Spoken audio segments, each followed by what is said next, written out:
Hello guys, तो कैसे हैं आप लोग। तो मेरे चैनल में आपका स्वागत है। तो लीजिए गाइस, मैं आ चुका हूं एक और न्यू मानवा लेकर। और गाइस, ये एक मुरी मानवा है और मैंने इस चैनल पे अभी तक सिर्फ दो ही मुरी मानवा का एक्सप्लेन करा है। पहली तो वो जिसमें असेसिन को समन कर लेते हैं मुरिम वर्ल्ड में, और दूसरी ये जो अभी मैं एक्सप्लेन करने वाला हूँ। और जो भी देखना चाहता है वो असेसिन समन इन मुरिम वर्ल्ड, वो इस चैनल पे नहीं मिलेगी, वो मिलेगी आपको मेरे सेकंड चैनल पे। उसका लिंक मैं दे दूंगा आपको वीडियो के डिस्क्रिप्शन में। तो चलिए स्टार्ट करते हैं अपनी इस मानवा को। तो सबसे पहले हम देखते हैं हेवेली डीमन की जगह पर हेवेली डीमन कल्ट। और यहाँ एक जन कहता है अच्छा तो ऐसा है, ये जो रेयर मेडिसन है ये भी काम नहीं कर रही है। और सामने बूढ़ा आदमी झुके कहते हैं मैं माफी चाहता हूँ इसके लिए कल्ट हायर, मैं कुछ नहीं कर सकता इस सब में। उनकी ये बात सुनने के बाद कल्ट हायर कहते हैं नहीं, जो एनर्जी डिविएशन है ये कोई ऐसी चीज नहीं है जिसको इतने आसानी से ठीक कर सके। इस समय मेरी गलती है, आपको माफी मांगने की जरूरत नहीं है। और मन में कहता है हाँ, इसमें पूरी की पूरी मेरी गलती है, क्योंकि मैं यहाँ पे सिर्फ इनका आधा अधूरा शिष्य हूँ। साथ में ऐसे लो लेवल के कोर के जो पैदा होने के साथ ही टूटा हुआ था, जो मिला था एक ऐसी बॉडी के साथ जो अपने अंदर इंटरनल क्यूआई को इकट्ठा नहीं कर सकती। इसलिए मैंने अपनी खुद की एक मिस्टी कार्ड बनाई और आगे बढ़ते हुए यहाँ हेवेली डिमोनिक कल्ट का हायर बन गया।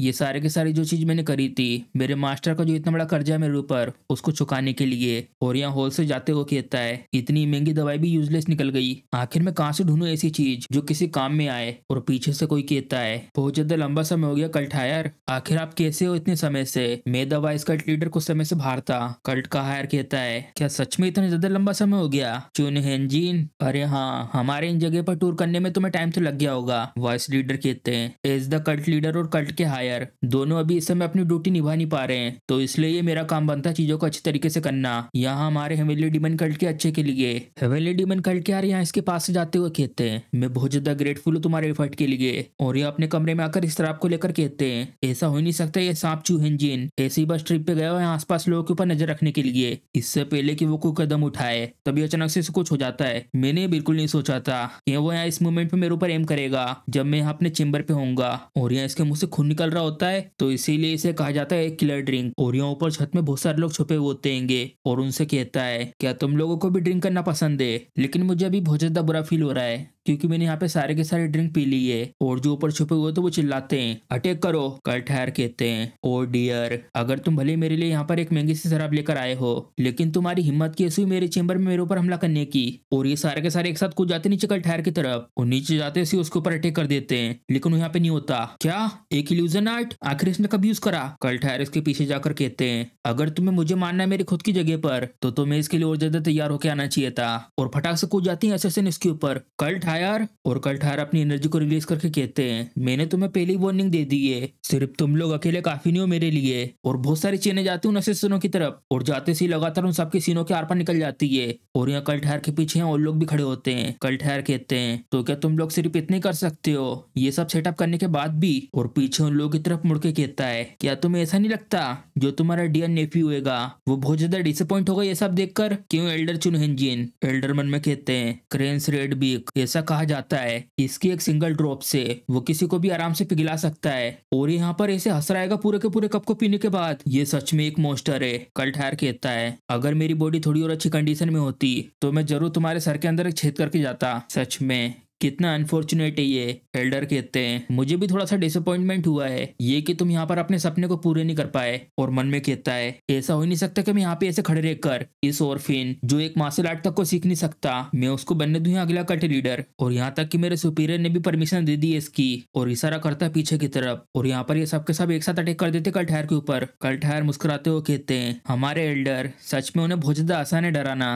तुम सच में मेरे जैसे बच्चे के ऊपर अटैक कर रहे हो, और वो भी ऐसे ग्रुप में पॉइजन देने के बाद भी। और एल्डर उंगली सामने करते हुए कहते हैं तुम बस ऐसी लगातार बातें करते रहो, अगर तुम्हें कल्ट हायर की तरह अपना रोल निभाते पूरी तरीके से तो शायद। और ये अपना वर्ड पूरा कर ही नहीं पाता। कल्ट हायर कहते हैं ये बकवास की बातें बंद करो, आखिर कौन है सबके पीछे मुझे बताओ। ये सुनते से ही हैरान हो जाते हैं क्या आखिर तुम ये किस तरीके की बात कर रहे हो, ये डिसीजन है जो कराएगा पूरे एल्डरों ने। कल्ट हायर कहते हैं मुझे पता है तुम्हारे पास इतने गट्स नहीं ये सब करने के, क्या ये सब मास्टर ऑफ ब्लैक स्पिरिट और या स्कल और या तो मास्टर ऑफ थंडर लाइट, और कहीं इसके पीछे मास्टर ऑफ गैदरिंग डीमन तो नहीं है। नहीं, ये जो ऑर्डर है वो हमारे डिवाइन कल्ट के बाहर से दिया गया है, तो मोरेल्डरो ने इस कल्ट को भेज दिया मुझे मानने के लिए। क्यों। और जो मास्टर की हालत हुई अभी इस समय वो सब भी क्या तुम्हारे एक्शन की वजह से हुई है। तुम्हारी हिम्मत कैसी किसी ऐसी चीज के लिए मेरे ऊपर इंजाम लगाने की और बढ़ जाते कल्ट हायर के ऊपर हमला करने के लिए। कल्ट हायर कहता है जैसा तुम्हारा रिस्पॉन्स है उसको देखकर तो ऐसा लग रहा है जो भी मैंने कहा है वो सही है। और मन में बोलता है मास्टर ये देखकर ऐसा लग रहा है कि कीमत है उस भरोसे की जिसकी बात आप हमेशा करते हो। ये डेम फूल कहीं का, आखिरकार इसने हमारे पीछे खंजर घोपी दिया। और और यहाँ हायर की गर्दन पकड़ के घुसा देता है दीवार में और उससे कहता है चाहे मैं तुम्हें कितना भी नापसंद क्यों ना करूं, लेकिन हम लोगों ने फिर भी सेम मास्टर के अंदर ट्रेनिंग करी है और तुम अभी भी एक्टिंग कर रहे हो हेवनली डीमन कल्ट के लीडर के रूप में। मैं तुम्हें यही खत्म कर दूंगा अपने हाथों से। कल्ट हायर हंसते हुए कहता है तुमने ये सब पहले से ही ऑलरेडी प्लान करके रखा हुआ था, तुम्हें क्या सच में अब ये दिखावा करने की जरूरत है? और ऑफकोर्स तुम्हारे पास दिमाग की कमी है, इसलिए तो तुम पपेट हो बाहर के फोर्सेस के। ये लीडर बहुत ज्यादा गुस्से में आके गर्दन दबा देता है कल्ट हायर की और उसके मुंह से बहुत सारा खून निकलने लगता है। आखिर तुम्हारी हिम्मत कैसी हुई यून मुनवी, तुम जरूर मरना नहीं चाहते होंगे आसान मौत, क्यों है ना? चिंता मत करो, जितनी भी तुम्हारी गलती थी मैं उनको ठीक कर दूंगा और इसका भी अच्छे से ध्यान रखेंगे कि कल्ट आगे चल के बहुत ज्यादा सफलता करे। कल्ट हायर ये सुनने के बाद बहुत तो जश्न लगते हैं और उनको ये हंसता देखकर यहाँ पर जितने भी लोग आए होते हैं वो सबके सब हैरान हो जाते हैं। तुमने मुझे इतने लंबे समय से सहा है, लेकिन तुम्हें मेरे बारे में अभी तक कुछ भी नहीं पता। अगर तुम मुझे मानना चाहते हो तो तुम्हें ये डिटेल अच्छे तरीके से याद कर लेनी चाहिए थी। एल्डर कहते हैं तुम्हारा यहाँ से जाने का टाइम आ गया है, लेकिन देखकर ऐसा लग रहा है तुम्हारा जो मुंह है वो बंद होने का नाम तक नहीं ले रहा है। तभी कल्ट हायर अपने हाथ को आगे बढ़ाते हैं और एल्डर ये देखकर बहुत ज्यादा हैरान हो जाते हैं ये चीज, और हम देखते कल्ट हायर एक तलवार पकड़े हुए होते हैं, द डीमन ड्रैगन स्वॉर्ड। तुम्हारी हिम्मत कैसी हुई तुम्हारे इस आखिरी मोमेंट पर और ज्यादा दिक्कत खड़ी करने की? क्या तुम्हें ऐसा लगता है कि मैं तुम्हें ये सब करने दूंगा? और अपने हाथ से उस स्वॉर्ड को ले रहा होता है, तभी उस स्वॉर्ड के ऊपर वाले लड़का लड़का हिस्सा चमकने लगता है और अपने अंदर से हर जगह यहाँ पर बहुत सारी एनर्जी छोड़ता है, जिसकी वजह से एल्डर अपने आप को बचाते हुए पीछे बहुत दूर जाके गिरते हैं। और ये सब होता हुआ देखकर कहते हैं इसने ऑलरेडी इकट्ठा कर ली इतनी सारी मिस्टिक एनर्जी, कहीं इसका मतलब डीमन कल्ट के हायर कहते हैं मेरे अंदर जितनी भी मिस्टिक पावर थी मैंने सारे के सारे इस डीमन स्वॉर्ड के अंदर डाल दी है, जो अपने अंदर पहले से कंटेन करके रखा हुआ है फर्स्ट हेवनली डीमन को। जिस समय तुम मेरे ऊपर अटैक कर रहे थे अपने ऐसे मजाकी हमले से, उस वक्त में सारे के सारी एनर्जी को इकट्ठा कर रहा था और वो लोग जो मानने आए थे एल्डर के साथ डीमन कल्ट के हायर को, उनमें से राइट वाला चिल्लाते हुए कहता है एल्डर डिफेंसिव फॉर्मेशन बनाइए अपनी इंटरनल एनर्जी को यूटिलाइज करके। लेफ्ट वाला कहता है जल्दी से। डीमन कल्ट का हायर कहता है अब ये बहुत ज्यादा लेट हो चुका है और यूज करता है अपनी सोल कंबस्टिंग हेल फ्लेम आर्ट, और जैसे ही यूज करता है यहाँ आसपास सब कुछ ब्लैक एंड व्हाइट हो जाता है और उस स्वॉर्ड में से बहुत सारी एनर्जी निकल के हर जगह फैल रही होती है। एल्डर ये देखते ही बहुत ज्यादा गुस्से में डीमन कल्ट के हायर का नाम लेते हैं और हमारा सीन शिफ्ट होता है इस जगह के बाहर की तरफ। पहले थोड़ी सी आवाज आती है और उसके बाद उस जगह से थोड़ी सी रोशनी के साथ एक अजीब सा प्रेशर निकलता है और अचानक से उस जगह पर एक बहुत धमाका होता है और वो पूरी की पूरी जगह उड़ा देने के बाद डीमन कल्ट का हायर ज्वाइन कहता है भले कि इतनी भी खराब मेरी लाइफ क्यों न रही हो अभी तक, लेकिन मैंने ऐसा कभी नहीं सोचा था कि मैं इस तरीके से मारा जाऊंगा। यहाँ पर स्नो का ऐसा गिरना ये तो बिल्कुल उस दिन की तरह है और याद कर रहा होता अपने बचपन की बातें। यहाँ पर कुछ बच्चे इसको पीट रहे होते, मैं तुम्हें आज जाने दे रहा हूँ तुम कमीने डेम भूत के चेहरे वाले, अगर तुमने फिर से एक और बार ऐसा झूठ कहा कि मैं अपने साथ एक एविल स्पिरिट को लेकर घूम रहा हूँ तो फिर मैं ये मेक श्योर करूंगा जो तुम्हारा टाइम है बहुत ही ज्यादा बुरा गुजरे। और मैंने ये भी सुना जो इसका कोर है वो भी टूटा हुआ है, एक ऑर्फिन साथ में एक ब्रोकन कोर के। आखिर कौन ये मानेगा कि ये भूत को देख सकता है? अगर इसकी जगह पे मैं होता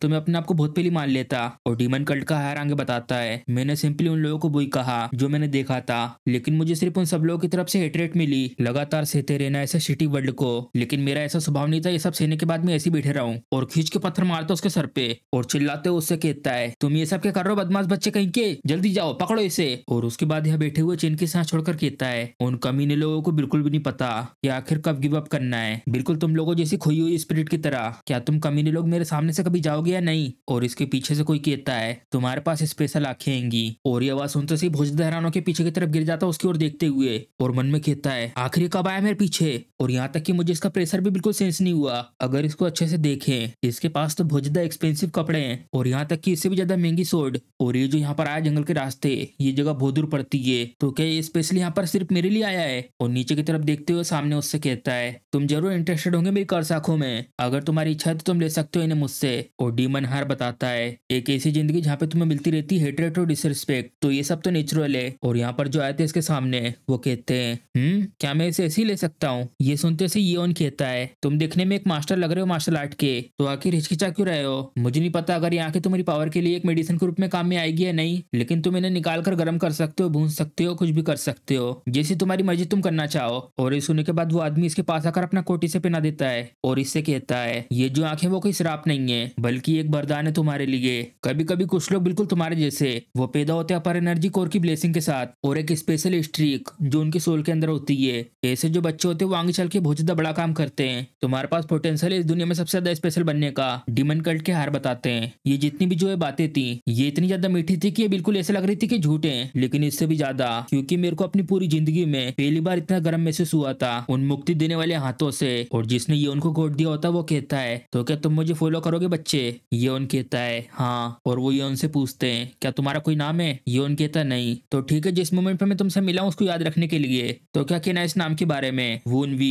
और डीमन कल्ट का हार कहता है उस वक्त मुझे ये रीजन मिल गया था पापा से दोबारा जीने का। मैंने अपने तरफ से बहुत ज्यादा कोशिश करी मास्टर को पूरी तरीके से हेल्प करने की, लेकिन जो ये मेरी डेम बॉडी है इस सब की वजह से मेरे मास्टर जा चुके थे एनर्जी डिविएशन के स्टेट में। एक्सेप्ट करना यहाँ पर ऐसी बकवासी मौत को। मेरी बॉडी अभी इस समय पूरी तरीके से मट्टी में बदलने वाली है, चाहे मैं कुछ भी कर लूं ये बॉडी किसी भी तरीके से सर्वाइव नहीं कर पाएगी। तो फिर यहाँ पर सिर्फ एक ही रास्ता है और यूज करता है एक फोरबिटन art, primordial divining wheel reincarnation. ये जो फोरबिटन आर्ट है इसे यूज करा जाता था एंशिएंट प्रैक्टिशनर के द्वारा, जिससे कि वो अपने मन्ने को ओवरकम कर सके अपनी सोल को दूसरे पर्सन की बॉडी में ट्रांसफर करके। अगर भले वो इसके बाद सक्सेसफुल हो जाते ट्रांसफर करने में, लेकिन नई बॉडी में सोल के रिजेक्शन करने से जो लाइफ स्पेन है वो बहुत ज्यादा छोटी हो जाती थी। यहाँ ड्रैगन सोर्ड के टुकड़ों पे मैं सर्कुलेट कर रहा हूँ अपनी बाकी बची हुई मिस्टिक एनर्जी को इस आर्ट को एक्टिवेट करने के लिए, और ये होने के बाद मैं सब कुछ छोड़ रहा हूँ यहाँ पे हेवन के ऊपर। प्लीज मास्टर सेफ रहिएगा जब तक मैं यहाँ पे दोबारा नहीं आ जाता। और ये जमीन से बहुत सारी लाइट जाती ऊपर की तरफ, और उसके बाद उसकी आंखें खुलती इस बॉडी में किसी की आवाज आ रही होती बहुत तेज। ये सुनने के बाद कहता है क्या तो अनोइंग है, और ये जो मेरी बॉडी पूरी तरीके से सुनने पड़ चुकी है और उठना आसपास में ऐसी आवाज के साथ, ये तो सच में बहुत ज्यादा बुरा है। और तभी हैरान होकर कहता है जा रुको, क्या जो वो रिकार्नेशन आर्ट थी वो सक्सेसफुल हो चुकी है? और हम देखते हैं सामने आंटी चिल्ला रही होती है इसको, टेंग वुन वी क्या तुम सुन रहे हो मैं क्या कह रही हूँ? आखिर तुम और कितना देर तक ऐसे लेटे रहोगे जमीन पर? ये सुनते से खड़ा होकर मन में कहता है टेंग वुन वी क्या तो आयरोनी के इस बॉडी के लिए ये बिल्कुल सेम नेम है जो मेरा पहले नाम था। और गाइस ये अपना मेन कैरेक्टर है इस सीरीज का, तो अब से मैं इसे टेंग कहूंगा। और ये आंटी कहती है जब से मैं तुमसे लगातार कह रही हूँ तुम्हारी हिम्मत कैसी हुई जो तुमसे पूछते आ रहा तुम उसका जवाब क्यों नहीं दे रहे हो? और बहुत ज्यादा गुस्से में इसको ये लकड़ी मारने वाली होती है, तभी टेंग उसका हाथ पकड़ लेता है और घूरते हुए उसकी तरफ देखकर कहता है तुम्हारी ये जो सांस है बहुत ज्यादा बदबू मार रही है, तो अपना फेस कहीं और करो मुझसे। तुम बूढ़ी अम्मा कहीं की, ये जल्दी से गुस्से में अपने हाथ को पीछे करती है। तुम्हारी हिम्मत कैसी हुई मैं तुम्हें यहाँ पे सिखा रही हूँ और तुम मना कर रहे हो? और यही नहीं तुमने मुझे बूढ़ी अम्मा भी कहा। अब यहाँ से निकलने का बिल्कुल सपना मत देखना जब तक तुम समझ नहीं जाते कि तुम्हारी क्या गलती थी। और गेट को बहुत तेज बंद करके यहाँ से निकल जाती है। टेंग यहाँ पर अपने बिस्तर के ऊपर बैठकर कहता है चलो आखिरकार कुछ शांति मिली। अगर मैं देखूं इस बॉडी के बची हुई मेमोरी के हिसाब से तो ये जो औरत थी वो इसकी स्टेप मदर थी, और वो जो प्राइमोडियल डिवाइन व्हील रिकार्नेशन है ये सिर्फ उन लोगों के ऊपर काम करता है जो पहले से मर चुके हो और या तो मरने वाले हो। अगर भले ही ये बच्चा उसका रियल बेटा नहीं है, मुझे तो ये विश्वास नहीं हो रहा कि वो उस लड़के को मरते दम तक पीट रही थी। मुझे लगा कि सिर्फ मेरी पिछली जिंदगी सबसे ज्यादा बेकार थी, ये शायद मैच कर सकता जो कुछ मैंने सहा उस सबसे। चलो इस सब को छोड़ो, ये जो बॉडी है ये सच में बहुत ज्यादा कम ट्रेंड है और बुरी हेल्थ के साथ भी, शायद ये इसी वजह से मारा गया हो। लेकिन जो ये बॉडी इसके पास वो है जो येन वुनबिन के पास नहीं था, एक लोअर एनर्जी कोर। अगर मैं ट्रेन करता हूँ अपने लोअर कोर को मार्शल आर्ट के लिए और उसके ऊपर मिस्टिक आर्ट जो मैंने सीखी थी अपनी पिछली जिंदगी में, और मेरी आंखों की पावर जो कंट्रोल करती मरे हुए को, नहीं ये सब कुछ सिर्फ इसलिए नहीं कि ये जरूरी है, यही एक तरीका जिससे मैं प्रोटेक्ट कर सकता हूँ अपने मास्टर को और दिखाऊंगा उन बास्टर्डों को जिनने मुझे बैकस्टैप करा था कि आखिर क्या होता है जब तुम पंगा लेते हो हेवनली डीमन डिवाइन कल्ट से। आखिर वो होते कौन है हमसे उलझने वाले? और हमें बताते हैं the Sichuan Tang clan, one of the Murim 6 great clan में से एक, और सिचुएन मुरिम के रूलर। इनके वेस्ट में यहाँ पर टिबेट है जहाँ पर पोटाला प्लेस है, और किंगन जहाँ पर कुल्लन सेक्ट है। उनके साउथ तरफ यहाँ पर हेवनली डिमन टेम्पल है, जिनसेंग सेक्ट और 5 पॉइजन सेक्ट। आखिरी में उनके नॉर्थ साइड यहाँ पर मुरिम सेंट्रल प्लेन्स की फ्रंट लाइन है जो हेवनली डिमन कल्ट का विरोध करते हैं। यहाँ पर टेंग क्लैन में एक ग्रुप है जो लीड करता है पीछे रहकर, द टेम्पेस स्क्वाड, जो लीडर था टेम्पेस स्क्वाड के, जिनको जाना जाता था टेम्पेस के स्वॉर्डमैन के नाम से, और उनका नाम था टेंग होसन। और जो टेम्पेस स्क्वाड उन्होंने बनाई थी 9 ड्रैगन ब्रांच, एक ऐसी ब्रांच टेंग क्लैन की जिसे कहा जाता था 9 ड्रैगन डिवीजन, व्यापार और स्ट्रेटेजी का हब सिचुएन। जो टेंग के पेट्रिया से डार्क सुप्रीम टेंग मुनियोक, उनने पूरा भरोसा करते हुए इसकी जिम्मेदारी दी थी टेंग होसन को। और टेंग होसन के 3 हायर हैं, 2 बच्चे जो उसके लीगल वाइफ सेनियंग से हुए थे, उसका पहला बच्चा टेंग क्यूंजिन और तीसरा टेंग यूचेन। लेकिन जो उसका दूसरा बेटा हुआ था वो हुआ था सर्वेंट के साथ सोने से, एक गलती जो उसने की थी शराब के नशे में। और मैं रिकार्नेट हुआ क्लैन के इलेजिमेट चाइल्ड के रूप में। भले टेंग एक इलेजिमेट चाइल्ड है लेकिन फिर भी ये बेटा है ब्रांच फैमिली के पेट्रियार्च का, तो इसका मतलब ये भी एक कैंडिडेट है हायर की पोजीशन का। और इसके सामने एक जन चिल्ला रहा होता है तो इसलिए जल्दी जाओ और माफी की भीख मांगो। उनने ये कहा है कि कोई भी खाना मत भेजना व्हाइट पेविलियन में। अब ऐसा लगता है कि हम लोग यहाँ पे सारे के सारे ऐसे भूखे मर जाएंगे। इसकी बात सुनने के बाद टेंग मन में कहता है मुझे तो विश्वास नहीं हो रहा, यहाँ पर ये सर्वेंट भी इसे नीचे देखते हैंगे। और ये सर्वेंट चिल्लाते हो कहता तो इसलिए जल्दी जाओ भीख मांगो वहां पे जाकर, और वो तुम्हें कुछ पनिशमेंट देके जाने देंगी। तभी टेन का एक बहुत तेज चाटा आता है इसके गाल पे, और ये पड़ते से वो सीधे लुढ़कते हो जाता दूर तक, और उठते से गुस्से में कहता है आखिर तुम ये सब क्या कर रहे हो? मैं तो बस तुम्हें एडवाइस दे रहा था इतना दयालु बन के। अगर तुम लगातार इस तरीके से एक्टिंग करते रहे तो फिर मैं तुम्हारी आगे चल के कोई मदद नहीं करूंगा। और टेन का ऐसा चेहरा देखकर हैरान हो जाता है। हाँ, और लगातार टेन उसको मारता है। ये सर्वेंट कहता है अगर तुम मुझे लगातार ऐसे पीटते रहोगे तुम बहुत बड़ी दिक्कत में फंस जाओगे, मैं रिपोर्ट कर दूंगा ऐसा मैट्रियाज को। और थोड़ा पीटने के बाद कहता है रुको, मुझे माफ कर दो, और मार मार के इसका मुंह सजा कर रख दिया होता है। और टेंग कहता है इससे मैं भरोसा करता हूँ अब तुम चीजें अच्छे से करोगे, क्योंकि तुम भी मेरी मदर के गाँव से ही आए हो। तुम समझ रहे हो ना कि मैं कैसा फील कर रहा हूँ। ये सर्वेंट कहता है हाँ ऑफकोर्स अब मैं समझ रहा हूँ, मैं कभी भी नहीं भूलूंगा तुम्हारी ऐसी काइंडनेस को जो तुमने और सेकंड मैडम ने मुझे दिखाई है। मैं आगे से बहुत ज्यादा कड़ी मेहनत करूंगा एक सर्वेंट के रूप में। टेंग उसके ठीक सामने आकर उसको डराते हुए कहता है तो तुम समझ गए ना कि आखिर मुझे क्या चाहिए। क्यों? सर्वेंट कहता है हाँ मैं समझ गया, मैं अभी तैयार करता हूँ। तो ठीक है मैं आता हूँ अभी जाकर। और टेंग के हाथ कपकपा रहे हो तो उसको पीटने के बाद मुझे तो विश्वास नहीं हो रहा किसी को थोड़ा सा पीटने के बाद मेरे हाथ इस तरीके से कपकपा रहे हैं। टेंग आखिर तुम सच में कितना वीक हो, ना कि सिर्फ इसके पास एक कमजोर बॉडी है बल्कि इसके पास यहाँ टेंग क्लेन में कोई भी अलाय नहीं है। ये शायद जरूर मैट्रियाज की बुली करने की वजह से हुआ होगा। अगर ऐसे चलता रहा तो यहाँ टेंग क्लेन में आसपास घूमने में मुझे बहुत ज्यादा दिक्कत होगी। अभी इस समय सिर्फ मैं एक ही चीज कर सकता हूँ और वो है अपनी इंटरनल एनर्जी को इकट्ठा करना, और फिर मैं दिखाऊंगा इन सबको कि आखिर में किस चीज से कैपेबल हूँ। हालांकि जो दिक्कत है वो होगी टेंग क्लेन की एनर्जी जो इस बॉडी के अंदर है, जबकि मास्टर की heavenly demon 9th slayer demonic art है तो मैं उसे यूज नहीं कर सकता ऑर्थोडॉक्स फैक्शन की कल्टीवेशन टेक्निक के साथ। लेकिन यहाँ हेवनली डीमन कल्ट में बहुत सारे कल्टिस्ट थे जो आए थे हजारों साल पहले टेंग क्लेन से। अगर मैं यूज करता हूँ उनके तरीके को तो उसकी वजह से इस बॉडी में बहुत ज्यादा स्ट्रेस पड़ेगा जो अच्छे तरीके से ट्रेन नहीं है। मेमोरी को लेकर उसे भेजना अपर मेरिडियन में ये सच में एक बहुत बड़ा कदम है। मैं इसे कॉपी करूंगा रियलिटी से एक इमेजिनरी स्पेस में और उधर जाके मैनिफेस्ट कर दूंगा। जो स्पेस कैपेबल है उसको मैनिफेस्ट करने के लिए वो ये है हेवनली डीमन डिवाइन कल्ट की एक बहुत ज्यादा पुरानी आर्चीव। लेकिन क्या तो लक की बात है, ऐसा लगता है रिकार्नेशन को यूज करने के बाद उससे मेरी मेमोरी ज्यादा गई नहीं है। अभी इस समय जो मेरी करंट की हालत है उसको देखते हुए ये टेक्निक सही रहेगी, वेनम ड्रैगन कल्टीवेशन टेक्निक। ये जो टेंग ग्रुप बहुत ज्यादा स्पेशलिस्ट है पॉइजन में, ये सब कुछ तभी हुआ था क्योंकि इन्हें जोन करा था डीमन कल्ट को। ये वो कल्टीवेशन टेक्निक जो उनको अलाउ करती है डीमन कल्ट में रहकर पॉइजन आर्ट सीखने में डिमोनिक एनर्जी को यूज करने से अलग। उनने यूज करा एक पॉइजन एनर्जी को और टेंग क्लेन की कल्टीवेशन टेक्निक को बेस की तरह यूज करा जिससे कि वो प्रैक्टिस कर सके डीमन कल्ट की मार्शल आर्ट को। और जबकि टेंग क्लेन डिमोनिक कल्ट के अगेंस्ट है, यहाँ ऑर्थोडॉक्स फैक्शन में कुछ ऐसे ग्रुप हैं जो यूज करते हैं पॉइजन को एक अलग तरीके से। अगर मैं यूज करता हूँ डिमोनिक आर्ट को वेनम ड्रैगन कल्टीवेशन टेक्निक के रूप में तो यहाँ पर मेरे ऊपर कोई भी शक नहीं करेगा। लेकिन बस एक ही प्रॉब्लम ये करने में मुझे बहुत ज्यादा दर्द से होकर गुजरना होगा। अगर मुझे पूरी तरीके से पॉइजन एनर्जी को मेरे अंदर मिक्स करना है तो पॉइजन एनर्जी को अच्छे से इकट्ठा करने के लिए मुझे बहुत सारे हाई लेवल के पॉइजन को कंज्यूम करना होगा। लेकिन तो जबकि अब मैं यूज कर सकता हूँ अपर मेरिडियन को तो क्यों ना मैं यूज करूँ अपनी आंखों को। और सामने देखकर कहता है तो आखिर तुम लोग कितना देर तक मुझे ऐसे देखते रहोगे। मुझे पता है कि मैं अपनी पिछली जिंदगी में बहुत ज्यादा हैंडसम था लेकिन फिर भी ये बहुत ज्यादा एम्बेरेसिंग होता है अगर तुम मुझे लगातार ऐसे घूरते रहोगे तो। सीनियर चेन और एल्डर्स और हम देखते जो लोग मारने आए थे अपने एमसी को पिछली जिंदगी में उन सबकी स्पिरिट यहाँ इसके सामने होती है। और एल्डर बहुत ज्यादा गुस्से में चिल्लाते हुए कहते हैं लोग हमेशा कहते हैं कि तुम बहुत ज्यादा क्रेजी हो लेकिन फिर भी तुम्हारी हिम्मत कैसी हुई मैं जो हेवनली डिमन कल्ट का वाइस कल्ट लीडर उसको ऐसे हालत में पहुंचाने की। और इसके पीछे से इसके साथ वाले कहते हैं कल्ट हारे जल्दी से रिलीज करिए इन चेन को, अगर हम लोगों को गुस्सा आ गया तो तुम बिल्कुल भी नहीं संभाल पाओगे हम लोगों के गुस्से को। टेंग कहता है तुम सबके ऐसे रिएक्शन देखकर सच में मुझे बहुत ज्यादा खुशी हुई। और ये चिल्लाते हुए कहते हैं आखिर मरने के बाद भी तुम्हारी इस बकवासी पर्सनैलिटी कैसे है, इसलिए तो हमने तुम्हें हटाने की कोशिश करी थी तुम्हारे से बिहेवियर को देखकर। टेंग यहाँ पे चेन को खींचकर कहता है अगर तुम लोग मुझे प्लानिंग करोगे मारने की तो तुम्हें भी उसके लिए पूरी तरीके से तैयार होना चाहिए कि उसके बाद तुम्हारे साथ क्या होगा। और चेन खींचते से यहाँ पे एल्डर जमीन पे गिर जाते हैं। और वैसे भी तुम्हें ऑलरेडी पता था कि मेरे पास कैसी एबिलिटी है द फैंटम किंग, ये हैगी मेरी पावर। अगर तुम ऐसे स्टेट में बने रहे तुम कभी भी रिकार्नेट नहीं हो पाओगे और तुम्हें लगता नहीं कि तुम बहुत ज्यादा उतावला हो रहे हो अभी। एल्डर चिल्लाते हुए कहते हैं डैम इट, आखिर तुम चाहते क्या हो मुझसे। और शायद या तो तुम इन्फॉर्मेशन चाहते होंगे, अगर तुम चाहते हो मुझसे सारी की सारी इन्फॉर्मेशन। टेन कहता नहीं मुझे नहीं चाहिए। ये सुन के एल्डर हैरान हो जाते हैं क्या। टेन अपना हाथ को आगे बढ़ाते हुए कहता है मेरे पास ऐसे बहुत सारे लोग हैं जो मुझे इन्फॉर्मेशन दे सकते हैं। और एल्डर के पसीना आने लगते उसके हाथ को अपने पास देखकर और धुएं की तरह खींचते हुए चले जाते हैं। और यह टेन के हाथ में बदलकर एक सफेद कलर की बॉल बन जाते हैं। एल्डर्स ये एक रेत स्पेयर, ये मरने वाले इंसान के गुस्से से पूरी तरीके से भरा हुआ होता है और बहुत ज्यादा खतरनाक बन जाता है किसी भी तरीके के पॉइजन से।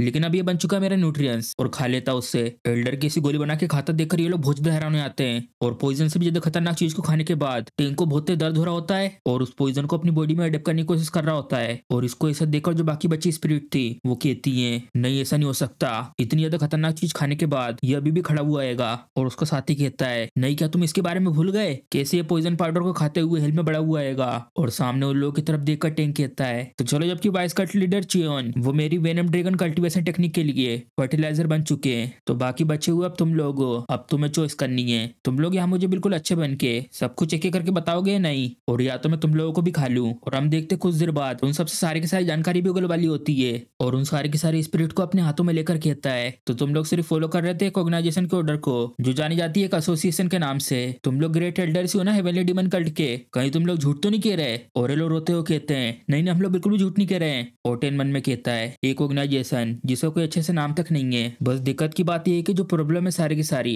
वो उनके मेंबर को लेकर है। उन लोगों ने हमें अपने पास से कुछ अजीब सी चीजें दिखाई थी, प्लीज कल्ट हायर हमारे पर भरोसा करिए। ये सुनने के बाद टेंग मन में कहता है जो हेवनली डीमन डिवाइन कल्ट है ये एक अनऑर्थोडॉक्स कल्ट है जो अपने लीडर को एक गॉड की तरह मानते हैं, लेकिन इस सब के बावजूद उन लोगों ने साजिश रची हेवनली डीमन को लेकर और उसके बाद अटैक करा कल्ट हायर के ऊपर। तो इसका मतलब जो डर उन्हें हेवनली डीमन की तरफ से फील हुआ था इससे कंपेयर में जो डर उन्हें ऑर्गेनाइजेशन की तरफ से लगा वो हेवनली डीमन से ज्यादा था। मुझे लगा कि ऑर्थोडॉक्स और अनऑर्थोडॉक्स अंदरूनी फोर्सेस के स्कीम द्वारा चलाए जा रहे थे, लेकिन ऐसा कुछ भी नहीं था। डाइवर्जेंट्स एक टावर जो जाता है आसमान की तरफ, यहाँ पर ऐसे बहुत सारे लोग हैं जिन लोगों ने मेनकाइंड को सरपास कर दिया है और ट्राई कर रहे हैं उस टावर के ऊपर तक जाने का। और ये जो लोग हैं बहुत ज्यादा पावरफुल डेमी गॉड हैं जो बहुत सारी एक्स्ट्रा ऑर्डिनरी चीजें कर सकते हैं, ऐसी चीजें जैसे कि नेचुरल डिजास्टर को लाना। ऐसा लगता है जो मास्टर माइंड था इस सब के पीछे वो बहुत ही ज्यादा स्ट्रॉन्ग है, जितना मैंने इमेजिन करा था उससे भी ज्यादा। इस पोइजन को अच्छे तरीके से एडजस्ट करने के लिए भी बहुत सारा टाइम लगेगा, मुझे धीरे धीरे इसके लिए यूज्ड टू होना होगा, लेकिन मेरे पास इतना टाइम नहीं बर्बाद करने के लिए। और हम देखते 2 महीने बाद मैट्रियाज के रूम का सीन, वो इस कप को तोड़कर कहती है तुम सो रहो ना, तुमने उस कमीने को कोई भी खाना नहीं दिया है। और इसके सामने सर्वेंट झुककर कहता है हम लोग बिल्कुल भी हिम्मत नहीं कर सकते आपके ऑर्डर के अगेंस्ट जाने की।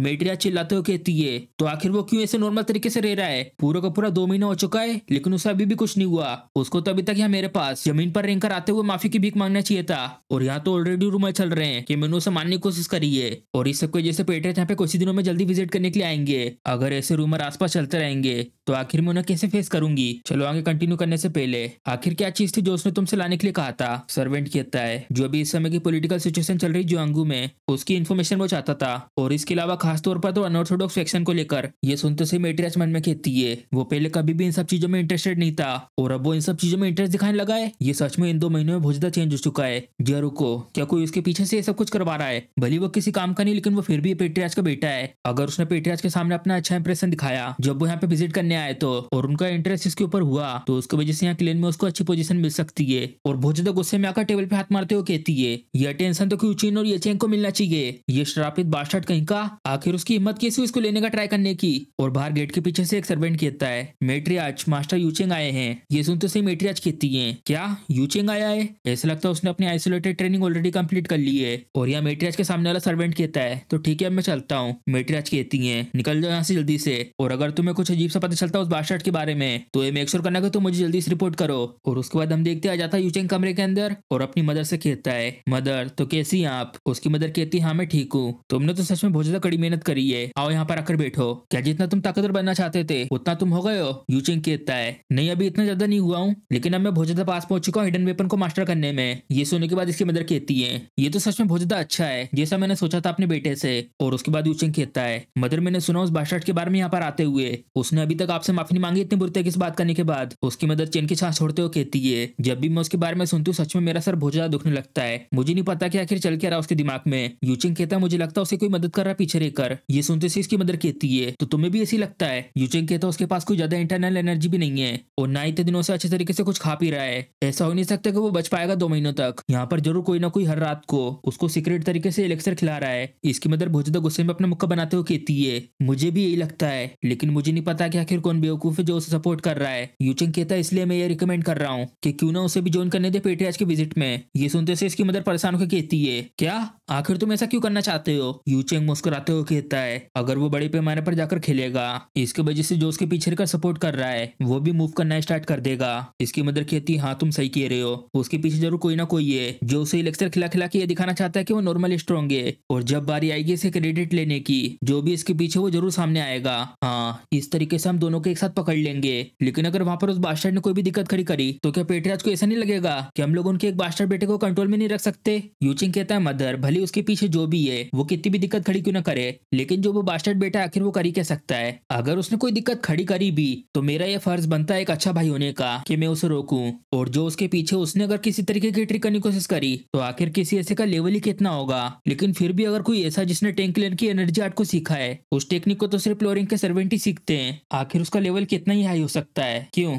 और उसके बाद हम देखते पहले का सीन। टैंक कहता है क्या 6 साल? सर्वेंट कहता है हाँ, मैंने सुना जो डिमोनिक कल्ट है वो 6 साल से सिविल वॉर में है। टैंक मन में कहता है मैंने 2 महीने पहले ऐसे कहा था जो भी सारी जानकारी है कि जेंगू की, उसकी इन्फॉर्मेशन मुझे सबके सब लाके दो। और जैसा मैंने सोचा था मेरे रिकार्नेशन के बाद थोड़ा बहुत टाइम तो गुजरेगा, लेकिन जितना मैंने सोचा था उससे ज्यादा टाइम गुजर गया, पूरी 6 साल की डिस्पेयर। और सर्वेंट कहता है इस टाइम के बीच हवेली डिमन गायब हो गए थे। ये सुनने के बाद टैंक हैरान होकर कहता है क्या गायब हो गए थे? सर्वेंट बोलता है हाँ, ये बहुत ही ज्यादा शैतानी ट्रिक थी डिमोनिक कल्ट की तरफ से, इसकी वजह से सब कुछ क्योटिक हो गया था, क्योंकि हमें कुछ नहीं पता था कि हवेली डिमन कब वापस आएंगे। ये सुनकर टैंक मन में कहता है तो इसका मतलब शायद मास्टर अभी भी ठीक होंगे, मेरे पास अभी भी थोड़ी सी होप है इसको लेकर। ये सुनते से मैं जाना तो चाहता था ट्रांसेन की तरफ जल्दी से, लेकिन मेरे पास पावर और इन्फॉर्मेशन की कमी थी, और सबसे ज्यादा स्पेशली इन्फॉर्मेशन मैं इसको लेकर श्योर हूँ। जो ट्रेडर मास्टर रहेंगे वो लोग हर तरीके के मेथड को यूज करेंगे मास्टर को ढूंढने के लिए, लेकिन अगर उन लोगों को अभी भी मास्टर को ढूंढना बाकी है तो मुझे जरूरत है ऐसी इन्फॉर्मेशन की जो उनकी टक्कर की हो। और मेरे पास है यहाँ पर इसको लेकर एक प्लान। टैंक लैंड के पेट्रियाज जो विजिट करें नाइन ड्रैगन डिवीजन को, द सिचुएन टैंक पेट्रियाज जो पूरी दुनिया में टॉप 10 मास्टरों में से एक है, the dark supreme tank Muni hook. यहाँ पर ऐसे रूमर्स हैं जो डार्क सुप्रीम है वो बनाने वाले हैं एक स्पेशल डिवीजन, और अगर मैं जोन कर लेता हूँ ये डिवीजन तो मैं टैंक लैंड की मदद से अपने नेटवर्क को बढ़ा सकता हूँ, और जो चांसेस है मेरे मास्टर को ढूंढने के वो भी बढ़ जाएंगे। और हम देखते हैं इस मकड़ी को, और गाइस ये मकड़ी उन एल्डरों में से एक की स्पिरिट है। ये कहता है देखकर ऐसा लगता है कि तुम कामयाब होने वाले हो वायलेट टाइगर की 12 बीस्ट को मास्टर करने में। और टैंक बताता है इसके बारे में, the 12 beast of violet tiger. ये एक एडवांस बेसिक टेक्निक है जो बहुत ही टफ है कि बेगा बोर्ड्स तक के सामने एक ऐसी मार्शल आर्ट जो आधी बॉडी को यूटिलाइज कर देती है, साथ में मुक्का, हथेली, उंगली और पैर एक लीथल वेपन के रूप में। अगर कोई ताकतवर बनाता अपनी बॉडी को बहुत ज्यादा एक्सट्रीम ट्रेनिंग के साथ अपनी लिमिट पुश करके, और वहीं दूसरी तरफ यूज करना वेनम ड्रैगन की कल्टीवेशन टेक्निक, कंज्यूम करना एक स्पिरिट पिल और फिर ब्लड को प्यूरिफाई करके उसे अचीव कर सकते हैं। और यह टेबल पे देखकर कहता है तो फिर से ये बिंगो पिल? मकड़ी कहता है हाँ, यहाँ पर मैं सिर्फ इतनी कर सकता हूँ, यहाँ पर सिक्योरिटी बहुत ज्यादा आएगी। ये सुनते से टैंक कहता है अगर तुमने अच्छे से कड़ी मेहनत नहीं करी तो फिर मैं तुम्हें बदल दूंगा एक स्पिरिट पिल में। मकड़ी कहता है नहीं, मुझे भरोसा करिए, मैंने अपना बेस्ट दिया है। और इन पिल को खाते हुए कहता है ठीक है, तो आखिर बताओ क्या क्या इन्फॉर्मेशन है तुम्हारे पास, जैसे कि कहाँ पर है डार्क सुप्रीम? मकड़ी बताता है मैं अभी तक इसको लेकर पूरी तरीके से श्योर नहीं हूँ कि डार्क सुप्रीम कब विजिट करेंगे यहाँ पर, लेकिन जो है टैंग यूचेंग, हाँ शायद यही इसका नाम है, वो अपनी सर्कुलेशन ट्रेनिंग को पूरी करके वापस आ चुका है। टैंग कहता है यूचेंग? हाँ, डार्क सुप्रीम यहाँ पे जो आने वाले हैं इसकी वजह से उसने अपनी ट्रेनिंग जल्दी खत्म कर दी, ये मेक सेंस करता है। तो क्या बस इतनी इन्फॉर्मेशन है तुम्हारे पास? मकड़ी कहता है मैंने देखा था उसे और उसकी मोम को, वो सीक्रेट तरीके से बात कर रहे थे तुम्हारे बारे में। टैंक कहता है मेट्रियाच और यूचिंग सीक्रेट तरीके से बात कर रहे थे मेरे को लेकर, बताओ क्या क्या सुना तुमने? तो अच्छा ये बात है, डार्क सुप्रीम के विजिट के समय वो लोग मुझसे छुटकारा चाहते हैं, और वो लोग ये भी सोचते हैं कि मेरे पीछे एक मास्टरमाइंड है। मकड़ी कहता है हाँ सच में, क्या वो लोग कोई कहानी लिख रहे थे वहां पे बैठ के? लेकिन ऐसा सोचना कि वो लोग मुझे खुद अपनी तरफ से रिकमेंड करेंगे द सिक्योरिटी डिवीजन में, और यहाँ पर मैं बैठ के सोच रहा था कि आखिर मैं कैसे ज्वाइन करूंगा। उन लोगों ने तो सच में मेरा रास्ता साफ करके रख दिया पूरी तरीके से। चलो तो फिर जबकि ये सब कुछ हो चुका है, लेकिन मैं ये नहीं कह सकता कि मुझे ये पसंद आया, ये कि उन लोगों ने ये सब कुछ करा मुझे सब लोगों के सामने शर्मिंदा करने के लिए। और बाहर से सर्वेंट खटखटाता हुआ कहता है यंग मास्टर मैं बोल रहा हूँ हिंगसम। ये सुनते से टैंक कहता है आ जाओ अंदर। आखिर ये क्या लेके आए हो तुम? सर्वेंट कहता है यंग लेडी ने कहा कि ये दवाई है तुम्हारे लिए। यंग लेडी ने दिया है? क्या उन्होंने ये नहीं कहा था कि मुझे कुछ भी खाने के लिए मत देना? सर्वेंट कहता है उन्होंने ये कहा है कि तुमने अभी तक पश्चाताप कर लिया होगा, और जबकि तुम इतने सफर किए होते दिनों में, तो इसलिए उन्होंने ये दिया जिससे कि तुम्हारे अंदर वापस एनर्जी आ सके। ये सुनते से टेंगमन में कहता है ये बूढ़ी अम्मा कही कि ये तो ऑब्वियस है कि वो क्या चाहती है, और चेन के सांस छोड़ते हुए सर्वेंट से कहता है ठीक है रख दो यहाँ पर। सर्वेंट बोलता उन्होंने ये कहा है कि तुम देखना वहां पर कि वो पी रहा है कि नहीं पी रहा है, और इसको पीते हुए मन में कहता है जितना मैंने सुना है उसको देखकर तो ऐसा लगता है कि ये पॉइजन ही है, और भले ही कोई सा भी पॉइजन हो, जबकि मैंने सीख लिया वेनम ड्रैगन की कल्टीवेशन टेक्निक, तो इसका कोई असर नहीं होगा मेरे ऊपर। और अचानक से हैरान हो जाता है हाँ 100 साल पुरानी जिनसेंग, और उसी के साथ मिला हुआ आएगा छोटे से अमाउंट में लूनेसिक पॉइजन के साथ, और यहाँ तक कि इसमें कुछ प्यूरिफिकेशन टेबलेट भी आएंगी। ये एलिक्सर इतना ज्यादा बढ़िया है कि अगर इसे 1 या 2 बार कंज्यूम कर लिया तो ये एनर्जी को बहुत ज्यादा इंक्रीज करने में मदद करता है, लेकिन अगर इसे कंज्यूम करना है इस कॉम्बिनेशन के साथ जिसमें इतनी सारी चीजें मिली हुई है तो ये इफेक्ट कर सकता है ब्रेन को। वेल जैसा मैंने सोचा था, यहाँ पर इसमें एक सिनेबर पॉइजन भी है।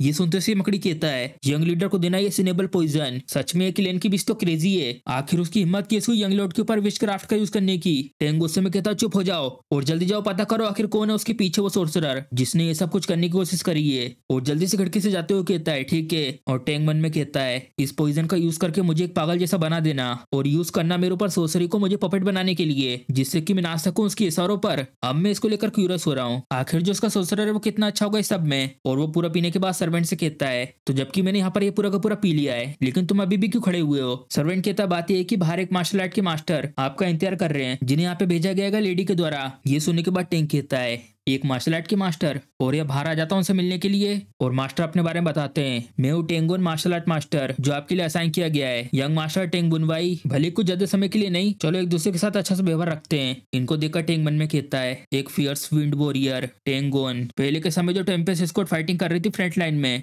यही थे वो जिसने अपना सबसे ज्यादा कंट्रीब्यूशन दिया था उसमें। और ये टॉप 5 मास्टरों में से आता है, 9 ड्रैगन ब्रांच फैमिली में से। लेकिन अब ये धीरे धीरे बहुत ज्यादा लेजी बन चुका है, क्योंकि इसके पास आपको ज्यादा कुछ काम ही नहीं करने को। लेकिन आखिर क्यों अचानक से मेरा मास्टर बनना चाहता है? सामने से गोन मास्टर कहते हैं, मुझे सिर्फ ये कहा गया कि तुम्हें 4 दिन तक ट्रेनिंग देना है क्लेन हेड के यहाँ पर आने से पहले। ये सुनकर टिंग मन में कहता है, इसने इसको एक्सेप्ट कर लिया क्योंकि ये बहुत ज्यादा लेजी है, जिससे कि ये मदद करवा सके प्रिपरेशन को पूरा करने में। बेल भले कुछ भी हो, इस औरत ने मुझे सच में चौंका दिया है। मास्टर गोन जैसे टीचर को मेरे लिए असाइन करना, ये करके ये इस तरीके का इंप्रेशन क्रिएट कर रही है कि ये सच में चिंता करती है अपने नाजायज बेटे की, और ये मुझे कंट्रोल करना चाहती थी जिससे कि मुझे एक क्लेन हेड के सामने शर्मिंदा कर सके। मैं सोच रहा था कि आखिर वो क्या कर रही है, लेकिन ऐसा लगता है उसके दिमाग में एक स्कीम है इसको लेकर। और सामने मास्टर से कहता है, तो बताइए आखिर आप मुझे क्या सिखाएंगे? मास्टर कहते हैं, यहाँ पर एक मार्शल आर्ट को सेट किया गया जो सिर्फ तुम्हारे लिए है। टेंग ये सुन के कहता है, सेट किया है? मास्टर कहते हैं, मैं तुम्हें सिर्फ एक ही बार दिखाऊंगा, तो बिल्कुल ध्यान से देखना। और इतनी स्पीड में इतनी सारी मूवमेंट करते हैं, यहाँ पे उनके बहुत सारे क्लोन से बन जाते हैं। ये देखकर टेंग मन में कहता है, एक मूवमेंट टेक्निक जिसमें तुम मूव करते हो बिल्कुल शेडो की तरह। और वो साइड की तरफ देखकर देख लेता है आखिर वो कहाँ रुकने वाले हैं, ये चीज। और मास्टर कहते हैं, इसे कहते हैं द शेडो स्ट्राउट स्टेप। टेंग कहता है,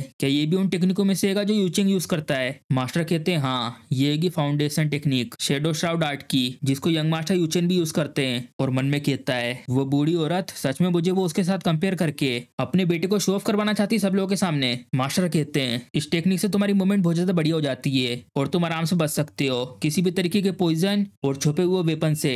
और मैंने यहाँ जमीन पर अपने पैरों के निशान छोड़ेंगे, तो जाओ फॉलो करो जैसा मैंने किया था। और टेंग मन में कहता है, ये बिल्कुल मूव कर रहे थे शेडो की तरह, और ये करते हुए भी उन्होंने जमीन पर पैरों को निशान छोड़े। सच में ये वर्दी है फियर्स वॉरियर बैंड के टाइटल के। और मास्टर कहते हैं, तो चलो ठीक है, जबकि मैंने तुम्हें यहाँ पे बता दिया कैसे करना है, तो अपना पूरा बेस्ट ट्राई करके इसको सीखने की कोशिश करो। अगर तुम किसी चीज को लेकर श्योर नहीं हो तो मुझसे बात करना उसके बारे में। टेंग कहता, मैंने सबका सब सीख लिया। मास्टर हैरान हो जाते हैं, क्या कहा तुमने ये? टेंग कहता, मैंने बस अभी भी सीखा शेडो मूवमेंट टेक्निक को। मास्टर अपने बाल खुजाते हुए कहते हैं, मुझे नहीं लगता कि तुमको समझ पाए हो, क्योंकि तुमने पहले कभी भी मार्शल आर्ट सीखी नहीं है। लेकिन जो शेडो स्टेप टेक्निक है ये बहुत ज्यादा डिफिकल्ट है। यहाँ तक कि पूरे के पूरे 10 दिन लगे थे टेम्पेस्ट स्क्वाड को इसके बस फॉर्म को सीखने के लिए। अगर यहाँ पर एक जीनियस भी होगा बिल्कुल मेरे जैसा, तो उसको भी कम से कम 5 दिन लगेंगे। और अगर तुम्हें बिल्कुल अच्छे तरीके से सीखना है इस फॉर्म के मीनिंग को, तो इसके लिए कम से कम 3 महीने लगेंगे। ये सुनते से टेंग मन में कहता है, क्या तुम अपने आप को ही जीनियस कह रहे हो? और मास्टर से कहता है, तो इतना ज्यादा टाइम लगता है इसको सीखने में? मास्टर जाते हुए कहते हैं, अगर तुम समझ गए हो तो जैसा मैं कह रहा हूँ बिल्कुल प्रैक्टिस करते रहो। टेंग कहता है, मैं वो सबका सब सीख गया हूँ। मास्टर परेशान होकर कहते हैं, यंग मास्टर ये कोई ऐसी चीज नहीं जिसको तुम बस देखकर कॉपी करके सीख लो। टेंग कहता है, क्या तुम शर्त लगाना चाहते हो मेरे साथ 30 सिल्वर कॉइन, भले मैंने इस टेक्निक को प्रॉपर तरीके से सीखा हो या नहीं? मास्टर जैसे ही सुनते जल्दी पीछे मुड़ के कहते हैं, 30 सिल्वर कॉइन? टेंग कहता है, ओ तो आखिरकार आपने अपनी आंखें खोली ली। जहां तक कि मुझे पता जो आपकी मंथली इनकम है वो आएगी 10 कॉइन के आसपास, तो मुझे यहाँ पे कम से कम दांव पे लगाना होगा 3 महीने की सैलरी को। तो कैसा ये प्रपोजल? मास्टर कहते हैं, ये शेडो स्टेप एक प्राइसलेस मार्शल आर्ट है जो बनाई गई है टेंग फैमिली के स्पिरिट से, और दाव लगाना किसी ऐसी चीज के ऊपर। टेंग कहता है, हाँ मार्शल आर्ट मास्टर, और या तो तुम्हें डर लग रहा है कि कहीं तुम हार ना जाओ। ये सुनते ही मास्टर बहुत ज्यादा हैरान हो जाते हैं, और टेंग यहाँ से जाते हुए हंसकर कहता है, आप डर गए द फियर्स विंड वॉरियर, जिनने खुद कहा था कि उनको तक 5 दिन लगे। ये सोचना कि ऐसा कोई इंसान इतना ज्यादा डरेगा, तो चलो ठीक है, मैं यहाँ पे खुद ही अकेले ट्रेनिंग कर लूंगा। ये सुनते ही मास्टर बहुत ज्यादा गुस्से में कहते हैं, रुको तुम यहाँ पर, तुम तो सच में बहुत ज्यादा टैलेंटेड हो लोगों को ईगो में चोट पहुंचाने में। चलो ठीक है, मैं तुमसे लूंगा पैसे एज अ फीस के रूप में, मार्शल आर्ट की रिस्पेक्ट न करने की वजह से। टेंग कहता है, तो तुमने एक्सेप्ट कर लिया, तो चलो ठीक है, अब आप इसे बिल्कुल भी पीछे हट नहीं सकते। मास्टर कहते हैं, ठीक है, मुझे दिखाओ करके। और टेंग बहुत ही स्पीड में इनके ठीक सामने से पीछे जाता है। टेंग को ये करता देखकर हैरान होकर कहते हैं, लेकिन कैसे? टेंग कहता है, सर मार्शल आर्ट मास्टर, और उनके पैसे की थैली भी निकाल ली होती टेंग ने। और कहता है उनसे, तुम आज प्लानिंग कर रहे हो बाहर जाकर कुछ ड्रिंक करने की, ये थोड़ा सा भारी है, ऐसा लगता है काफी पैसा है इसमें। और ये देखकर मास्टर के भी पसीने छूट जाते हैं। मास्टर बहुत ज्यादा हैरान होकर कहते हैं, नहीं ऐसा नहीं हो सकता, मेरे पैसे भी, आखिर तुमने कब से की शेडो स्टेप टेक्निक, ये तो एक स्केम है। ये सुनते से टैंक कहता है, आपका क्या मतलब है कि एक स्केम है? मैंने यहीं पे अभी भी तो सीखा आपके सामने। क्या मेरे पास पहले कभी और कोई मौका मिला था मार्शल आर्ट को सीखने के लिए? टैंक की बात सुन के मास्टर कहते हैं, वेल ये बात तो सच है, लेकिन ये बता आखिर तुमने इसको एक बार देखकर कैसे सीख लिया? टैंक मुस्कुराते हुए कहता है कि आप हमेशा से ऐसे हो जो रिजल्ट को देखने के बाद मना करते हो। तो क्या कहना है, आप फिर से दाव लगाना चाहते हो? लेकिन इस सबसे पहले क्या आपके पास कोई दूसरी मार्शल आर्ट नहीं है क्या? ये वाली तो थोड़ी सी बोरिंग सी थी, और या तो मुझे लगता है कि मैं कुछ ज्यादा जीनियस हूँ, इतना कि ये फेयर नहीं है। क्यों? टैंक की ये सब बातें सुन के मास्टर को बहुत ज्यादा गुस्सा आ रहा होता है, और टैंक लगातार टीचर को बोलकर मजबूर कर रहा होता है। ऐसा लगता है अब आपकी पॉकेट खाली होने के साथ साथ आपके पास कोई कॉन्फिडेंस भी नहीं है। ये सुनते से टीचर जाते हुए कहते हैं, बस तुम रुको यहाँ पर, मैं अभी आता हूँ पैसे लेकर। और टैंक खुश होकर मन में कहता है, क्या तो सिंपल था ये। और यहाँ से गुस्से में टीचर जाते हुए कहते हैं, मेरे पास अभी भी बहुत सारी सीक्रेट टेक्निक है जो बहुत ज्यादा कठिन है शेडो स्टेप से भी। चलो देखते हैं आखिर तुम कहाँ तक जाते हो। उनके जाने के बाद टैंक कहता है, वो जरूर मेरे को ये करता देखकर थोड़ा घबरा गए होंगे, क्योंकि कोई ऐसा लड़का जिसने कभी मार्शल आर्ट नहीं सीखी है और वो एक बार में किसी टेक्निक को देखकर कॉपी कर ले, और यहाँ तक कि जो उनके पास पैसे थे वो भी ले लिए गए हों। अगर मैं सच बताऊं, मैंने कभी मार्शल आर्ट पहले कभी सीखी नहीं है, लेकिन कल हायर के रूप में मैंने ऐसे लोगों को फेस करा है जो मार्शल आर्ट की दुनिया में बहुत ज्यादा पावरफुल मास्टर थे, और वैसे भी बहुत ज्यादा आसान होता है किसी भी मार्शल आर्ट की बेसिक फॉर्म को याद रखना। और यह टैंक के सामने स्पिरिट कहता है, तो आखिर कैसा करा मैंने कल हायर? कल हायर के तो तुमने अच्छा किया, भले कोई भी कितना टैलेंटेड क्यों ना हो। गोन मास्टर जैसे किसी ऐसे के पास से पैसे की थैली को चुराना ये टिपिकली इम्पॉसिबल है, लेकिन अगर जो स्पिरिट मेरे पास है वो थोड़ा सा उस बैग को पुश करके मेरी तरफ फेंक दे तो ये सब करना बहुत ज्यादा आसान हो जाता है। इसी के साथ हमें पता चलता है इस स्पिरिट ने मदद करी थी टैंक की ये पैसे की थैली को मास्टर के पास से चुराने में। और टैंक मास्टर के पीछे से बहुत ज्यादा खुश होकर कहता है, चलो अब टाइम आ गया है मेरे जो नए मास्टर उनको खाली करने का। जितने भी उनके पास पैसे और मार्शल आर्ट टेक्निक है वो सारी की सारी। और हम देखते हैं 1 घंटे बाद सोल चेसिंग बटरफ्लाई टेक्निक वो भी सीख ली होती है। हाँ तो इसके बारे में क्या है? टेम्पेस्ट फिजिकल आर्ट, और इसको भी टैंक ने बड़े आराम से कर दिया होता है। अब तो मैं इसको लेकर पक्का तुम ऐसे नहीं कर पाओगे, डजन स्पाइंस। और टैंक ने इसको भी बड़े आराम से कॉपी कर लिया होता है। और इसके बाद मास्टर यहाँ पे पूरे के पूरे लुट जाते हैं और बहुत तेज चिल्ला रहे होते हैं फ्रस्ट्रेशन में आके। इनको ऐसा देखकर राइट वाला स्पिरिट कहता है, अब तो मुझे भी ये सब देखकर बहुत ज्यादा बुरा फील हो रहा है इनके लिए। सच में आज इनका दिन खराब है जो ये कल हायर से मिले। लेफ्ट वाला पहले की बात सोचते हुए कहता है, ये सब देखकर तो मेरे को भी याद आ रहा है कि मेरे साथ क्या क्या हुआ था। और टैंक पूछता है मास्टर से, क्या कोई और टेक्निक्स है? मास्टर कहते हैं, मैं और ज्यादा लोन नहीं ले पाऊंगा बैंक से। टैंक कहता है, क्या सच में? ये तो बहुत ज्यादा बुरा हुआ, तो आखिर क्या कहना है इसके बारे में? एक लास्ट चीज मास्टर होते हुए कहते हैं, क्या तुमने सुना नहीं मेरे को? अब मैं पूरी तरीके से ब्रोक हो चुका हूँ। और हम देखते हैं यहाँ पे बहुत सारे पैसे जमा कर लिए होते टैंक ने। उनकी तरफ हाथ करके कहता है, इसीलिए मैं आपको ये सजेस्ट कर रहा हूँ, चलो ये सारे के सारे पैसे एक बार में दाव पे लगाते हैं एक मर्द की तरह। मास्टर बोलते हैं, कहीं तुम मुझे स्लेव बनाने का तो नहीं सोच रहे हो? टैंक कहता है, वेल ऐसा कुछ नहीं है, आपके पास अभी भी एक बहुत ज्यादा इंपॉर्टेंट मार्शल आर्ट है और वो शायद आसान नहीं होगी मेरे लिए भी कॉपी करना। और उस टेक्निक का नाम लेता है टेम्पेस्ट डांस। ये सुनते से मास्टर सीरियस होकर कहते हैं, यंग मास्टर बाकी मार्शल आर्ट तो चल जाएंगी, लेकिन जो है टेम्पेस्ट डांस है ये आत्मा आएगी टेम्पेस्ट स्क्वाड की। और बात करना टेम्पेस्ट डांस को पैसों के साथ दाव पे लगाने की, ये टेम्पेस्ट स्क्वाड को डिसरिस्पेक्ट करने जैसा है जो फाउंडेशन है 9 ड्रैगन डिवीजन की। प्लीज अपने आप को रोकिए कि इस तरह की बात आप आगे से कभी ना करें। मास्टर को इसे देखकर टैंक मन में कहता है, ये भली दिखने में लेजी लगते हो लेकिन ये सच में एक फियर्स विंड वॉरियर है टेम्पेस्ट स्क्वाड के। और टीचर से कहता है, क्या मेरे पास किसी चीज की कमी है जिससे मैं सीख नहीं सकता इस टेम्पेस्ट डांस को? टीचर कहते हैं, ऑफ कोर्स तुम्हारे पास राइट है ये सीखने का, तुम फैमिली ब्रांच हेड के बेटे जो हो, और वैसे भी मैंने ये टेक्निक पहले डॉटर और थर्ड सन को भी दिखाई है, तो इसमें कोई इशू नहीं है कि तुम्हें दिखा नहीं सकते। टैंक कहता है, टीचर गोन मैं यहाँ पे ब्लड लाइन्स की बात नहीं कर रहा हूँ, मैं आपसे पूछ रहा हूँ आपको ऐसा लगता है कि मेरे जैसा कोई इस टेक्निक को सीख सकता है? ये सुनते से मास्टर कहते हैं, आखिर तुम ये क्या कह रहे हो? और टैंक तेजी से अपने सीने पे मुक्का मारकर चिल्लाते हुए कहता है, टेम्पेस्ट स्क्वाड के फियर्स विंड वॉरियर टैंक गोन, क्या आपको ऐसा लगता है कि मेरे जैसे किसी के पास वो सब कुछ है जिससे कि मैं बन सकता हूँ एक टेम्पेस्ट? मैं टैंक गोन भी, क्या मेरे पास राइट है टेम्पेस्ट स्क्वाड के उस मिशन को पूरा करने का? टैंक की बात सुन के मास्टर मन में कहते हैं, टेम्पेस्ट स्क्वाड का वो मिशन जैसे हम लोगों की वहाँ पे बहुत बुरी तरीके से हार हुई थी, उसके बाद हम लोग बस कुछ समय के लिए छुपी हुई हवा बन गए थे, लेकिन ऐसे नहीं चलेगा, हम लोगों को फिर से बनना होगा एक असली टेम्पेस्ट। उस बात को पूरे के पूरे 20 साल गुजर चुके हैं। वो जो मिशन था टेम्पेस्ट स्क्वाड का वो अभी भी जल रहा है मेरे दिल में। और ये सब सोचना कि ये सब बातें मैं यंग मास्टर के मुंह से सुनूंगा जो सबसे ज्यादा कमजोर है अपने भाई बहनों में से, लेकिन सिर्फ इतने काफी नहीं है। और टैंक से कहते हैं, टेम्पेस्ट मिशन की बात करके तुमने मेरा ध्यान अपनी तरफ तो कर लिया है, लेकिन तुमने अभी भी टेम्पेस्ट डांस को पैसों से कंपेयर करा था, इसलिए मुझे तुम्हारी बातों पे अभी विश्वास नहीं हो रहा है। और टैंक ने अभी भी जो अपने सीने पे मुक्का मारा था उसकी वजह से उसको दर्द होने लगता है। और उसके बाद मास्टर से कहता है, 4 घंटे पहले जब मैं आपसे मिला था, अगर मैं आपसे उसी वक्त कह देता कि मेरे को सिखाओ टेम्पेस्ट डांस, तो क्या आप मुझे सिखाते? आप तो बस मुझे शेडो स्टेप दिखा के यहाँ से निकलने की कोशिश कर रहे थे। मास्टर पीछे मुंडी करके कहते हैं, वेल इस बात को लेकर मैं मना तो नहीं कर सकता, तो इसलिए तुमने सोचा मेरे साथ दाव लगाने के बारे में जिससे कि तुम अपनी वर्थ को प्रूव कर सको। अच्छा तो ऐसा था, मैंने रूमर सुने थे कि तुम बहुत ज्यादा चेंज हो चुके हो, लेकिन अब मैं देखकर बता सकता हूँ तुम एक्चुअली में अपनी पावर छुपा के रखे हुए थे। टैंक भी फ्लो फ्लो में यस कर देता है। मास्टर कहते हैं, जो मार्शल आर्ट मैंने तुमको अभी तक सिखाई है शेडो स्टेप के साथ साथ, ये सारी की सारी ऐसी टेक्निक है जिनको इतनी कम इंटरनल एनर्जी के साथ इतनी आसानी से बिल्कुल नहीं सीख सकते। 2 महीने भी काफी नहीं होंगे अच्छी खासी एनर्जी को इकट्ठा करने के लिए। इसका मतलब तुम अपनी एनर्जी बहुत पहले से बिल्डअप करते आ रहे हो और जैसे यहाँ डार्क सुप्रीम विजिट करने के लिए आ रहे हैं, तुमने उसी वक्त सोचा कि अब टाइम आ चुका अपने छुपे हुए नाखून दिखाने का। टैंक कहता है हाँ तुम बिल्कुल सही कह रहे हो। मास्टर कहते हैं सच में बहुत ज्यादा घटिया टेक्निक है अपनी फैमिली को बैक स्टेप करने की। टैंक मन में कहता है सुनने के बाद मैं समझ सकता हूँ इसे मुझे कॉम्प्लीमेंट की तरह लेना चाहिए यहाँ टैंक लेन के हिसाब से, लेकिन फिर भी ये सुनने के बाद बहुत ज्यादा अजीब सा फील हो रहा है। टैंक के पास से स्पिरिट कहते हैं इन्हें ये जरूर पता चल गया होगा कि कल्ट हायर की क्या वर्थ है। ये सुनते से टैंक गुस्से से मन में कहता है डैम इट, ये गोश्त कहीं के क्या है सच में पिल बनना चाहते हैं। और सामने मास्टर से कहता है तो क्या आप मुझे सिखाएंगे या नहीं। मास्टर कुछ कहते नहीं सुनकर पीछे से गोश्त बोलते हैं ऐसा हो नहीं सकता कि कोई मना करे कल्ट हायर की स्वीट वर्ड्स को, यही तो टेक्निक है कल्ट हायर की जिसकी वजह से बहुत सारे लोग कल्ट हायर के अंडर काम करते थे। टैंक मन में कहता है चलो अब ठीक है, अब मैं तुम्हें पिल बना के रहूंगा। और पीछे से मास्टर जवाब देते टैंक का ठीक है मैं तुम्हें सिखाऊंगा प्रॉपर तरीके से टेम्पेस्ट डांस। ये सुनते से टैंक मुड़ के कहता है चलो तो फिर। टैंक वुनवी टैंक लेन से वो मास्टर से कह रहा है इस टेक्निक को सिखाने के लिए। टैंक को ऐसा देखकर मास्टर मुस्कुराते हुए कहते हैं टेम्पेस्ट स्क्वाड का मेंबर फियर्स विंड वॉरियर गोन एक्सेप्ट करता है आपकी रिक्वेस्ट को। और जो पहले जितनी भी टेक्निक थी मार्शल आर्ट्स की उन सबसे टेम्पेस्ट डांस बहुत ज्यादा मुश्किल होगा जल्दी सीखना। टैंक कहता है चलो तो फिर चेंज करते हैं अपनी बेट को। ये सुनते से मास्टर कहते हैं कि हम लोग अभी भी दाव लगा रहे हैं। टैंक कहता है वेल बेट लगाते हैं कि मैं इस टेक्निक को आज के दिन सीख पाता हूँ कि नहीं, और जो भी इसमें लूजर होगा वो अपनी तरफ से खाना खिलाएगा।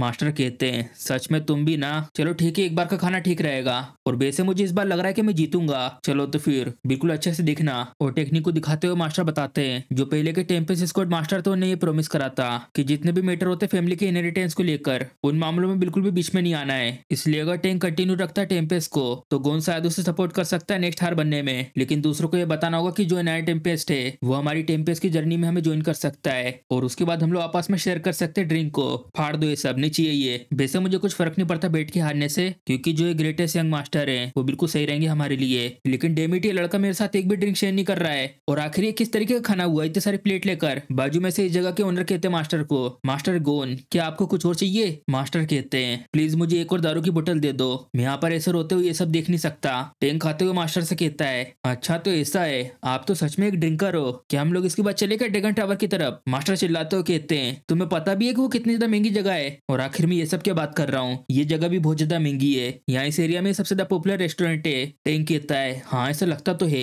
मास्टर एक पूरी की पूरी बोतल पीते हुए कहते हैं मैं वैसे भी एक अच्छी टेबल लेने के लिए कितना भी पैसा देने के लिए तैयार हूँ, लेकिन आखिर ये किसको पता था कि तुम यहाँ पे तो सब कुछ मंगा लोगे, ये सब का सब कम से कम एक हफ्ते तक चल जाता मेरे लिए तो। टैंक मन में कहता है ड्रैगन टावर जैसे महंगी जगह पे जाना ये मेरे प्लेन के लिए भी फिट नहीं है, ऐसी जगह पर तो मुझे बहुत सारे लोगों के साथ जाना चाहिए। मैं अभी तक इतने समय से इसलिए रुका हुआ था क्योंकि जो मेट्री आचे उसने रोक लगा दी थी मेरे बाहर निकलने पर, लेकिन अब मैं और ज्यादा डिले नहीं कर सकता। और टैंक को यहाँ पर इस टेक्निक को यूज करते देखकर पीछे गोस्ट कहते हैं ये कम्युनिकेशन स्पेल है द रिवर्स डीमन गॉड मिथस। बीच वाला गोस्ट कहता है क्या तुम इस जगह पे सिर्फ पैसे मांग को छोड़ने के लिए आए थे। और टैंक मन में कहता है करने के बाद मुझे अभी भी हेवेली डीमन कल्ट के उन सब छिपे हुए लोगों को बताना है कि कल्ट के हार यू वुनवी अभी जिंदा है। तो इसी के साथ हमारा लाइव एपिसोड खत्म हो जाता है। अगर आपको वीडियो पसंद आई तो वीडियो को लाइक चैनल को सब्सक्राइब करना मत भूलिएगा। चलिए मिलते हैं अगले एपिसोड में।